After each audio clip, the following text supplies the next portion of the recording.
இரண்டாம் நிலை காவலர் தேர்வுக்கான டிஎன்யூஎஸ்ஆர்பி 2025க்கான புதிய வகுப்புகள் முப்படை பயிற்சி மையத்தின் 3 கிளைகளிலும் எப்போது துவங்க இருக்குதுன்னு பாத்தீங்கன்னா ஆகஸ்ட் மாதம் வரக்கூடிய 18ஆம் தேதி தான்.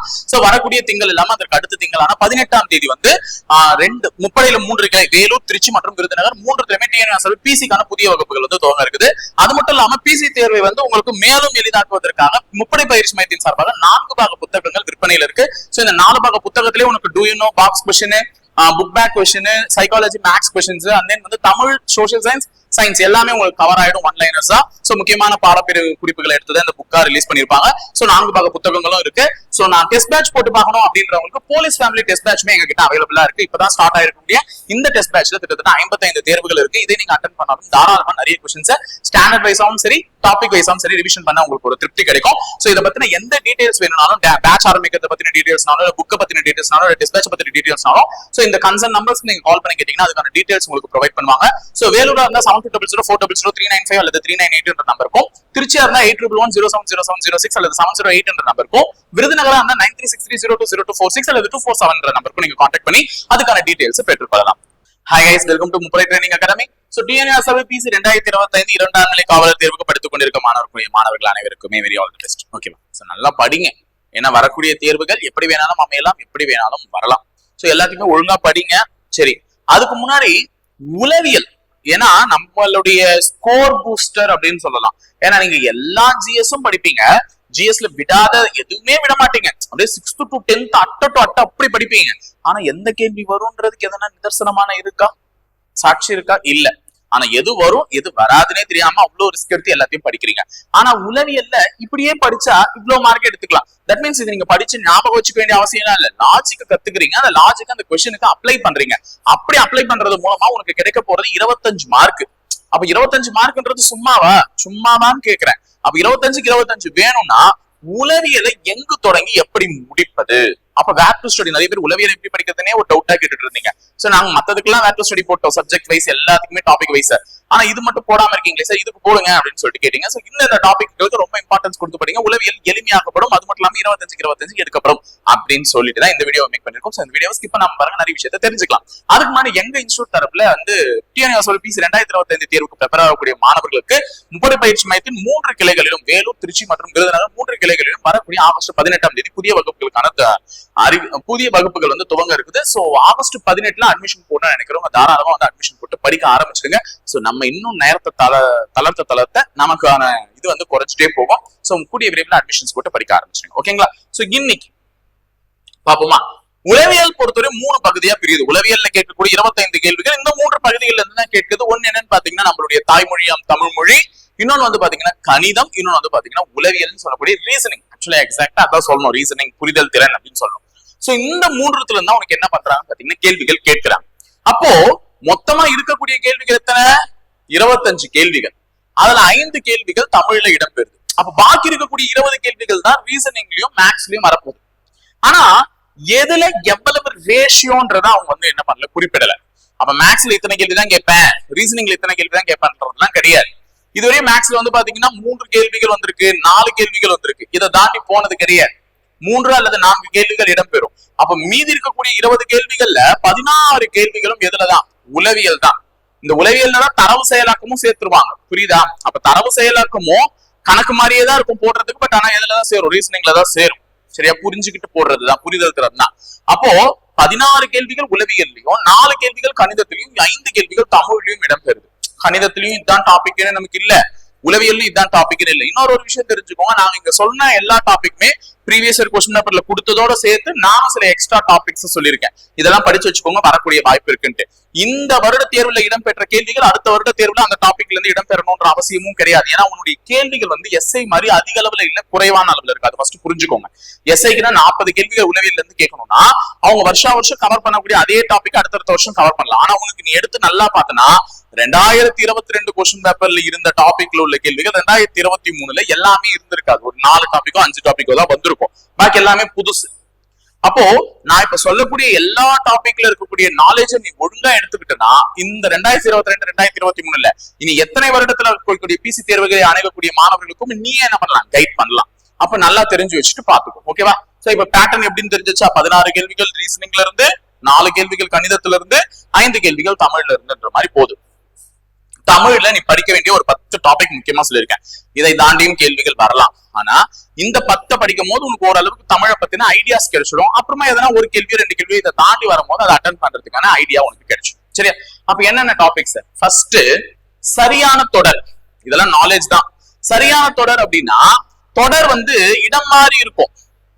அந்த இடம் மாறி இருக்கிற தொடரை வந்து நீ என்ன பண்ணணும்? சரியான முறையில வரிசைப்படுத்தணும். அந்த மாதிரி சரியான தொடர் கேட்பான். சரியா? இல்லையா சந்திப்பிழைகள் இருக்கிற மாதிரியான ஒரு தொடர் இருக்கும். அதை நீ சரியான தொடர் எது, சந்திப்பிழைகள் அற்ற தொடர் எதுன்றதை கண்டுபிடிக்கணும். அப்ப சரியான தொடர் என்றது 2 விதத்துல இருக்கும். இப்போ ராமன் கொன்றான் ராவணனை, இது அப்படியே மாத்திட்டு இது எப்படி மாத்தினாலும் ஒரே மாதிரி தான் தமிழ்ல இருக்கக்கூடிய ஒரு நல்ல சென்டென்ஸ் இது.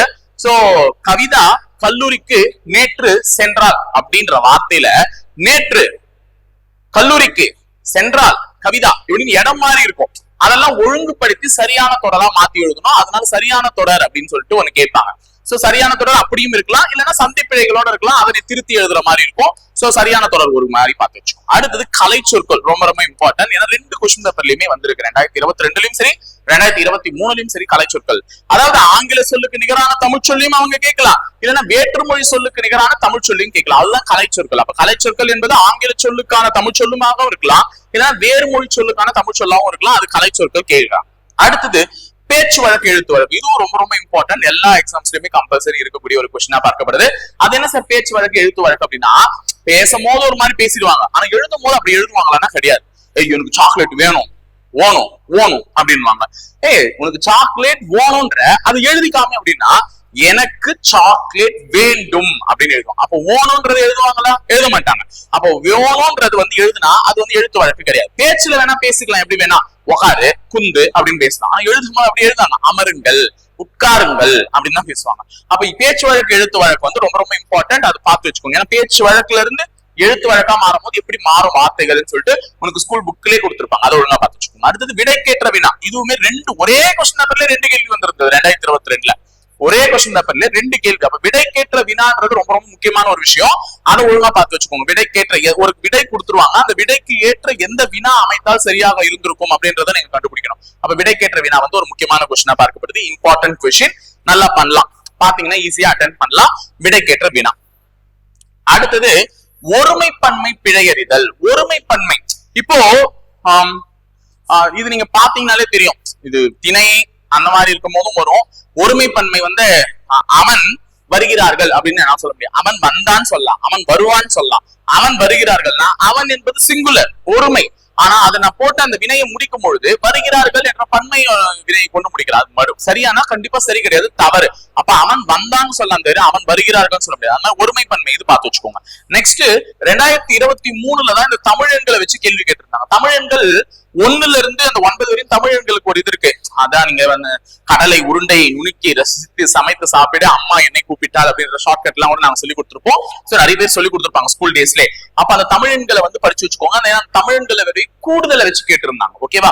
சோ அடுத்தது சொல்லும் பொருளும் ரொம்ப ரொம்ப இம்பார்ட்டன்ட். ஏன்னா நமக்கு 6th ஸ்டாண்டர்ட்ல இருந்து 10th ஸ்டாண்டர்ட் போற வரையும் கலைச்சொற்கள் எப்படி முக்கியமா, இலக்கண குறிப்பு எப்படி முக்கியமா வருதோ அதே மாதிரி சொல்லும் பொருளும் வருது. சரியா? சொல்லும் பொருளும் இந்த சொல்லுக்கு ஏற்ற பொருள் என்ன? கும்பி அப்படின்னா என்னன்னா வயிறு அப்படின்றதெல்லாம் தெரிஞ்சிருக்கணும். அப்ப சொல்லுக்கேற்ற பொருள் என்னன்றதை தெரிஞ்சு வச்சுக்கணும். அதெல்லாம் கேட்டிருக்காங்க. இந்த 7 டாபிக்கும் தான் 2022 அண்ட் 2023ல பிசி கொஸ்டின் பேப்பர்ல இடம்பெற்ற கேள்விகள். இதெல்லாம் வரல, ஆனா இதை நான் எக்ஸ்ட்ரா எழுதி வச்சிருக்கேன் படிச்சுக்கோங்கன்னு சொல்லிட்டு. இதெல்லாம் தான் வந்துச்சு. இதுல 8வது எதிர்ச்சொற்கள். ஏன்னா சொல்லும் பொருளுமே படிச்சுட்டேன்.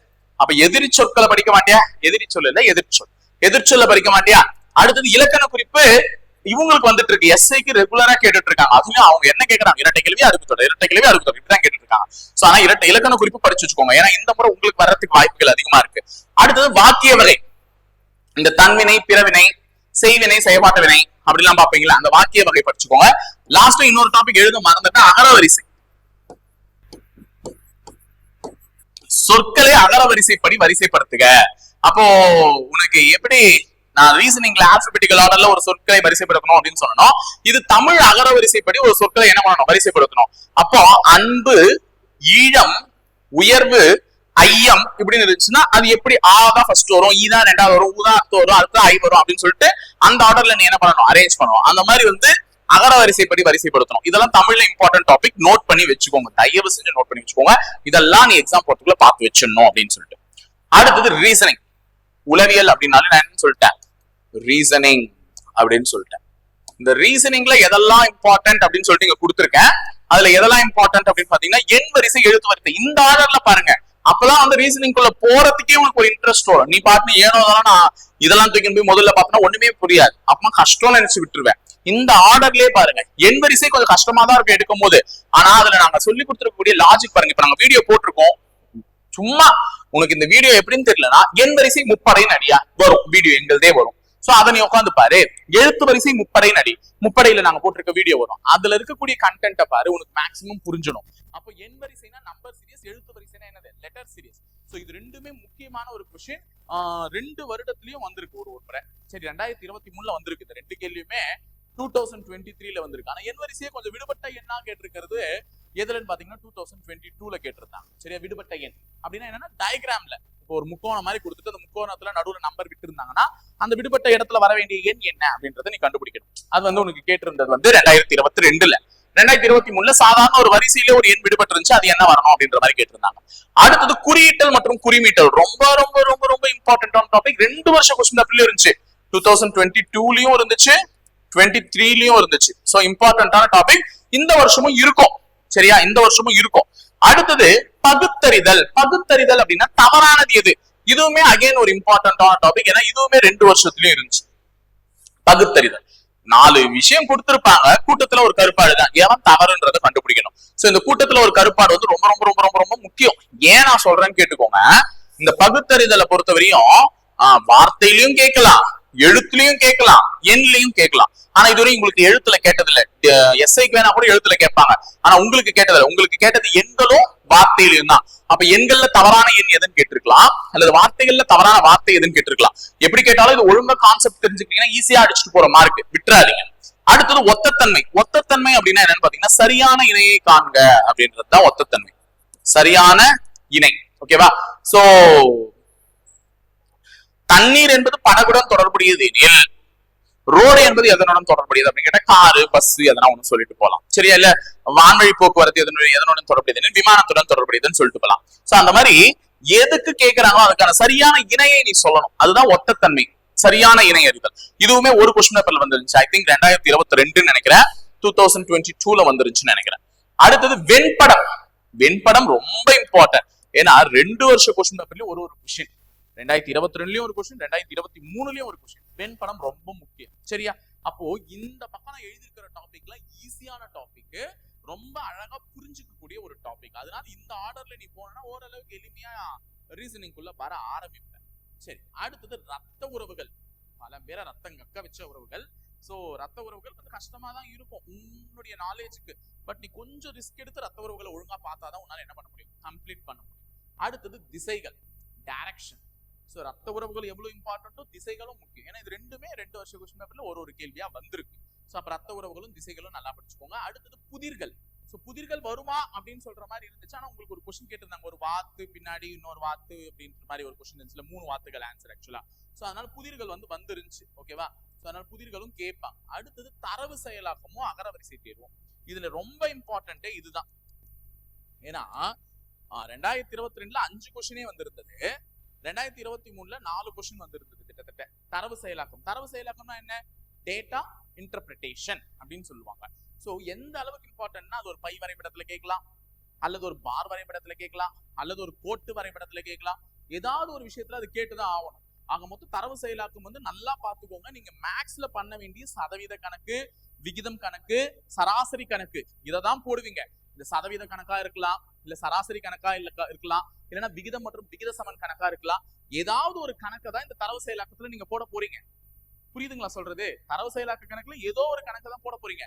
அது என்ன கணக்கு அப்படின்றத நீங்க கணிதத்துல படிச்ச ஒரு விஷயத்தை தான் ரீசனிங்ல ஒரு படமா கொடுத்துருப்பாங்க. அந்த படத்துல இருந்து அந்த டேட்டாவை கலெக்ட் பண்ணி நீங்க அந்த கணக்கை போடணும். அப்ப டேட்டாவை கலெக்ட் பண்ணணும். அப்ப அந்த டேட்டாவை கலெக்ட் பண்ற விஷயம் தான் ரொம்ப ரொம்ப முக்கியமே இந்த கணக்கை பொறுத்த வரையும். அதை ஏதாவது ஒரு இடத்துல அம்மி பிசகி தப்பா கணக்கிட்டுட்டே அப்படின்னா மொத்தமே முடிஞ்சிடும், ஆன்சர் தப்பா தான் போகும். அதனால ரொம்ப இம்பார்ட்டன்ட். ஏன்னா ரொம்ப கேள்விகள் இது இல்லாம கொஸ்டின் பேப்பர் இருக்காது. எப்படி இந்த கோடிங் டிகோடிங் இல்லாம கொஸ்டின் பேப்பர் வர மாட்டேந்தோ அது மாதிரி இது இல்லாம கொஸ்டின் பேப்பர் வராது. கண்டிப்பா வரப்போற கொஸ்டின் நல்லா கத்து வச்சுக்கோங்க. அடுத்தது அகரவரிசை தேர்வு. நான் ஆல்ரெடி சொல்லிட்டேன். அகரவரிசை தேர்வு அப்படின்னும் போது என்னது ஏபிசிடி தான். அகரவரிசைனாலே ஆங்கில அகரவரிசைனாலே ஏபிசிடி தானே. அந்த ஏபிசிடியை வச்சு சில டெஸ்ட் பண்ணிருக்காங்க. 2023 ஒரு கொஸ்டின் கேட்டிருக்காங்க. அதாவது ஒரு வார்த்தை கிண்டல் அப்படின்னு கொடுத்துட்டாங்க. இந்த வார்த்தையில இருக்கக்கூடிய ஏபிசிடியை வந்து லைனா அரேஞ்ச் பண்ணுவோம். ஏபிசிடி ஆர்டர்ல அரேஞ்ச் பண்ணா எந்த லெட்டர்ஸ் தன்னுடைய பொசிஷன்ஸ் மாத்திக்கல. இப்ப இதுல எது ஃபர்ஸ்ட் வரும்னா டி ஃபர்ஸ்ட் வரும், அடுத்தது இ ஃபர்ஸ்ட் வரும். அப்ப டியும் ஈயும் போயிடுச்சா, அடுத்தது எது வரும், ஐ வரும். சாரி எழுதவே மாட்டேன் தான், சரி ஐ வரும். அப்ப ஐயும் போயிடுச்சு. அடுத்தது கே என் எல் இருக்கு, அப்ப கே எல் என் இப்படிதான் வந்திருக்கணும். இது ஏபிசிடி ஆர்டர்ல எழுதுனா எல் தன்னோட பொசிஷன் என்ன பண்ணல, மாத்திக்கல. அப்ப எல்லு தான் தன்னுடைய பொசிஷனை மாத்திக்காம இருக்கும். அப்போ ஒரு லெட்டர் தன்னுடைய பொசிஷனை மாத்திக்கல. இந்த மாதிரியான சிம்பிளான ஒரு கொஸ்டின் தான் இருக்கும். அடுத்தது பகுப்பாய்வு, ரொம்ப இம்பார்ட்டன்டா 2023 தான் கேட்டிருக்காங்க. 2 கேள்விகள் வந்துருச்சு. எத்தனை கேள்விகள்? 2 கேள்விகள் ஒரே தேர்வுல. அப்போ ஒரு டாபிக் வரும் வராதுன்னு என்னால சொல்ல முடியாது ஷியோரிட்டியா. அதே நேரத்துல இந்த டாபிக்ல இருந்து இத்தனை கேள்விகள் கூட வந்துடலாம். பாருங்க 2 கேள்வி வந்துருச்சு பகுப்பாய்வுல இருந்து. அப்போ ரொம்ப ரொம்ப இம்பார்ட்டன்ட். நம்ம ஈஸியா நடத்திருப்போம். நம்ம சேனல் எடுத்து போய் ரெஃபர் பண்ணீங்கன்னா சிலாகிசம் நான் இங்கிலீஷ்ல எழுதி போடுறேன். இந்த பேரை இங்கிலீஷ்ல எழுதி போடுறேன். நான் தமிழ்ல கொடுத்துருப்பேன் டைட்டில், ஆனாலும் இங்கிலீஷ்ல எழுதி போடுறேன். சிலாகிசம் முப்படைன்னு அடிக்கலேன். சிலாகிசம் முப்படைன்னு அடிச்சா பகுப்பாய்வு வரும். சோ இதை பாருங்க, ஈஸியான ஒரு கொஸ்டின். அடுத்தது தரவரிசை அடுக்கு வரிசை. இதுவும் இம்பார்ட்டன்டான டாபிக். 2 வருஷம் எக்ஸாம்லயும் ஒரு கொஸ்டின் வந்திருக்கு. தரவரிசை, ஒருத்தர் மேல இருந்து இத்தனாவதா வந்தா கீழே இருந்து எத்தனாவது அப்படின்னு கேட்பாங்க. இல்ல இந்த வலது பக்கம் இருந்து எத்தனாவதா வந்தா இடது பக்கம் இருந்து எத்தனாவது, அந்த மாதிரி எல்லாம் கேட்பாங்க. இந்த மாதிரி தரவரிசை. அடுக்கு வரிசைனா இவனை விட அவன்கிட்ட பேனா அதிகமா இருந்துச்சு, அவனை விட இவன் ஹைட்டா இருந்தான், இவனை விட அவன் வயசு அதிகமா இருந்தான், அந்த மாதிரி எல்லாம் கம்பேர் பண்றது அடுக்கு வரிசை, ஆர்டர் எடுக்கிறது. சோ அந்த மாதிரியும் கணக்கு இருக்கலாம். லாஸ்ட் கடிகாரம் மற்றும் நாட்காட்டி. நாட்காட்டில இருந்து ஒரு கூற்று சம்பந்தப்பட்ட கேள்வி வந்துருச்சு. கடிகாரத்துல கேள்வி வரல, ஆனா எஸ்ஐக்கு வந்துருச்சு. அதை வச்சு உங்களுக்கு அதை ரெஃபரன்ஸா எழுதி போட்டிருக்கேன். புரியுதா? சோ இந்த டாபிக் எல்லாம் ஒழுங்கா படிச்சிட்டீங்கன்னா உனக்கு உளவியல் ரீசனிங் ரொம்ப தரோவா மாறிடும், ஈஸியாவும் புரியும். சரியா? அடுத்தது கணிதம். வரவே வராது நீங்க நிக்கிறீங்க பாரு. அந்த கணிதம் என்ன சார் 11 டாபிக் எழுதி போட்டிருக்கீங்கன்னா சொல்லிடுறேன். இதுல எதெல்லாம் வரல அப்படின்னா வயது கணக்குகள் வரல, எண்ணியல்ல இருந்து கூற்று மாதிரி வந்துருச்சு, நேரம் மற்றும் வேலை வரல. சோ 2 வருஷமா வரல, ஆனா இதான் படிக்கணும். இப்ப நேர்மாறல் எதிர்மாறலே உனக்கு கேள்வி இருக்குன்னா அப்ப நீ அதை வச்சு நேரம் வேலையும் படிச்சிடலாமே, ஈஸி தானே. அதனால ஒழுங்கா படிச்சுக்கோங்க. நிகழ்தகவு வந்துருச்சு 2022ல. சோ நிகழ்தகவு ஒண்ணுமே கிடையாது. நிகழ்தகவு முப்படைன்னு போடு, 2 பார்ட் வீடியோ போட்டிருப்பேன். அதுல இருக்கிறத மட்டுமாவது பாரு, ஈஸியா புரிஞ்சுக்கலாம். நிகழ்தகவுடைய கான்செப்ட் ரொம்ப கஷ்டமே கிடையாது. நம்மளுடைய ஸ்கூல் புக்ல தெரியாதனமா 9வது 10வது வச்சுட்டாங்க அந்த நிகழ்தகவை. இதை 6th வச்சிருந்தா அழகா நீ படிச்சிருப்பேன். மேக்ஸ் மேல இன்ட்ரெஸ்ட் வந்தே படிச்சிருப்பேன். தெரியாதனமா தூக்கி 9வது 10வது வச்சுட்டானா நீ 8வதுல மேக்ஸ் வெறுக்க ஆரம்பிச்சுட்டு இருப்ப. அப்ப 9வது 10வதுல வந்து நிகழ்தகவை கவனிச்சிருப்பியா? கண்டிப்பா கவனிச்சிருக்க மாட்டேன். ஆனா நிகழ்தகவு ஒரு அருமையான டாபிக், ஒழுங்கா பாருங்க. அடுத்தது சதவீதம். இந்த சதவீதத்தை உருப்படியா படிச்சவன் லாபம் நஷ்டமும் வட்டி கணக்கு 2மே போட்டுடலாம். என்ன ஒரு அதிசயம்னா லாபம் நஷ்டம் வந்து ஃபார்முலா தான் கேட்டிருந்தாங்களே 2022ல. ஓகேவா? அதனால ஈஸியா முடிச்சிருக்கலாம். ஆனா சதவீதத்தை உருப்படியா படிச்சவன் லாபம் நஷ்டத்தையும் உருப்படியா படிச்சிடலாம், எதையும் படிச்சிடலாம், வட்டி கணக்கையும் உருப்படியா படிச்சிடலாம். அப்ப இந்த 2 டாபிக்னுடைய பேசிக் உனக்கு புரியணும்னா உன்னை முதல்ல எதுல தரவா இருக்கணும், சதவீதத்துல இருக்கணும். ஏன்னா சதவீதத்தினுடைய இன்டர் கனெக்ஷன் தான் இந்த 2 டாபிக்கும். அப்ப இது தெரியலன்னா இது 2ம் போறதே வேஸ்ட். அப்ப சதவீதத்தை உருப்படியா படிச்சா லாபம் நஷ்டமும் கையில வந்துடும், வட்டி கணக்கும் கையில வந்துடும். வட்டி கணக்குலாம் ஒரு ஃபார்முலா தான். ஏன்னா பிசி தேர்வுன்னும் போது உனக்கு அவ்வளவு கடினமான எந்த கேள்வியும் கேட்க மாட்டாங்க. ஈஸியா சுலபமா நீ அட்டன் பண்ற மாதிரியான கேள்விதான் கேட்பாங்க. அடுத்தது நேர்மாறல் எதிர்மாறல், டைரக்ட் அண்ட் இன்டைரக்ட் வேரியன்ட் அப்படின்னு சொல்லுவாங்க. ஈஸியான ஒரு கேள்வி. நேரம் மற்றும் வேலைன்ற கணக்குக்கான பேசிக் இதுதான். அப்ப நேரம் வேலை கணக்கை உருப்படியா போடணும்னா உனக்கு ஃபர்ஸ்ட் டைரக்ட் அண்ட் இன்டைரக்ட் வேரியன்டான நேர்மாறல் எதிர்மாறல் கணக்கு சுலபமா போட தெரியணும். அப்ப இதை ஒழுங்கா போட்டா இது ஈஸியா போட்டுடலாம். அடுத்தது அளவியல், மென்சுரேஷன் அப்படின்னு சொல்லுவாங்க. அளவியல் ஈஸியான ஒரு டாபிக் தாமா. நீங்க சொல்றீங்க சார் எங்களுக்கு தானே சார் தெரியாது கஷ்டம்னா ஒண்ணே ஒண்ணு, இதோட ஃபார்முலா நல்லா படிச்சுக்கோங்க. ஏன்னா 2D 3Dன்னு இருக்கு. 2 டைமென்ஷனல் 3 டைமென்ஷனல் ஃபிகர்ஸ். இப்போ ஸ்பியர் எடுத்துக்கிட்டீங்கன்னா 3D, ஸ்கொயர் எடுத்துக்கிட்டீங்கன்னா 2D. அப்போ அந்த 2D 3Dல வரக்கூடிய ஃபார்முலாஸ் படிச்சுக்கோங்க. என்ன பொறுத்தவரையும் பிசிக்கு 2D தாண்டி அவங்க கேள்வி கேட்கறதுக்கு வாய்ப்பு கம்மி தான். ஏன்னா எஸ்ஐக்கே இன்னும் 3D போல. அப்போ உனக்கு பிசி மாணவர்கள் 3D எல்லாம் கேட்கறதுக்கு வாய்ப்பு இல்லை. 2D அட்லீஸ்ட் அந்த 2D இந்த சதுரம், வட்டம், செவ்வகம், முக்கோணம் இதனுடைய ஃபார்முலாஸ் உருப்படியா படிச்சுக்கோங்க. ஓகேவா? ஈஸியா படிச்சிடலாம். அளவியல் ஈஸியா கிளியர் பண்ணிடலாம். அடுத்தது வடிவியல்ல இருந்து ஒரே ஒரு முறை அந்த டிகிரிஸ் வச்சு கேட்டிருந்தாங்க. எளிமையான கேள்வியா தான் இருந்துச்சு, ஆனா சும்மா பார்த்து வச்சுக்கோங்க. வடிவியல் நடத்தும் போது விட்டுறாதீங்க கிளாஸுக்கு கவனக்குறைவா. அடுத்து எண்ணியல், இவருதான் ஃபர்ஸ்ட். ஆனா இவரை தூக்கி வந்து நான் 1வது இடத்துல தான் எழுதிருக்கேன். ஏன்னா எண்ணியலை வச்சு ஒரு ஃபார்முலா பேஸ்ட் கொஸ்டின் தான் வந்திருந்தது, ரொம்ப பெருசா கேட்கல. பட் ஆனா நம்ம எண்ணியல் ரொம்ப கான்செப்டா தெரிஞ்சுக்க வேண்டிய அவசியம். ஓகேவா, ஃபர்ஸ்டே உங்களுக்கு அதான் எடுப்பாங்க. மீசிமா மீப்போவா எழுதவே இல்லை, ஆனா எழுதி வச்சுக்கோங்க, ஏன்னா அதையும் படிச்சுக்கலாம். மீ சி மா மீ போ வா. கேட்கல இது 2 வருஷமா, ஆனா எஸ்ஐல ஒரு முறை டிபார்ட்மெண்ட் எஸ்ஐக்கு கேட்டிருக்காங்க. அதனால உங்களுக்கும் வர்றதுக்கு வாய்ப்பு இருக்கு, படிச்சு வச்சுக்கோங்க. அடுத்தது விகிதம் மற்றும் விகித சமனும் வயது கணக்குகள். இது ரெண்டையும் விகிதம் கொஸ்டின் நல்லா புரிஞ்சுச்சுன்னா விகித சமன் கொஸ்டின் ஈஸியா புரிஞ்சிடும். அதை வச்சு வயது கணக்குகளை சுலபமா அட்டென்ட் பண்ணலாம். சரியா? சோ அப்ப இதுதான் ஒரு ஆர்டர். இந்த ஆர்டர்ல வந்து கணிதத்தை அப்ரோச் பண்ணுங்க, கணிதம் வந்து எளிமையா போயிடும். சரியா? அப்போ இவ்வளவுதான் உளவியலே. இந்த 25க்கு 25 மார்க் எடுக்கணும்னா இந்த டாபிக்கள் எல்லாம் உருப்படியா படிச்சுட்டாலே நமக்கு என்ன ஆயிடும், 25க்கு 25 கிடைச்சிடும். சரியா? அப்ப முயற்சி பண்ணுங்க, முயன்றால் முடியாதது எதுவும் இல்லை. அப்ப நீங்க எல்லாம் முயற்சி பண்ணீங்கன்னா கண்டிப்பா அந்த 25 out of 25 எடுக்கிறதெல்லாம் ஒரு வேலையே கிடையாதுங்க, கண்டிப்பா எடுத்துடலாம். சரிங்களா? சோ முயற்சி பண்ணுங்க, கண்டிப்பா முடியும். பார்க்கலாம், வெற்றி அடைவோம், வென்றே தீர்வோம். ஓகேங்களா? சோ இணைந்திருங்கள், தொடர்ந்து பயணிப்போம். 30 பயிற்சி மையத்துடன். நன்றி, வணக்கம்.